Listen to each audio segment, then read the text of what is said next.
बिस्मिल्लाहिर्रहमानिर्रहीम। अस्सलामुअलैकुम नाजरीन, इस चैनल को ज़रूर सब्सक्राइब करें। खून ग्रुप से औरत की पहचान। जिस औरत का खून ग्रुप बी पॉजिटिव हो वो कुर्बानी देने वाली होती है। जिस औरत का खून ग्रुप ए पॉजिटिव हो वो घर चलाने में माहिर होती है।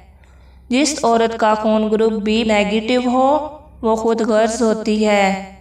जिस औरत का खून ग्रुप ए नेगेटिव हो वो बहुत मेहनती होती है।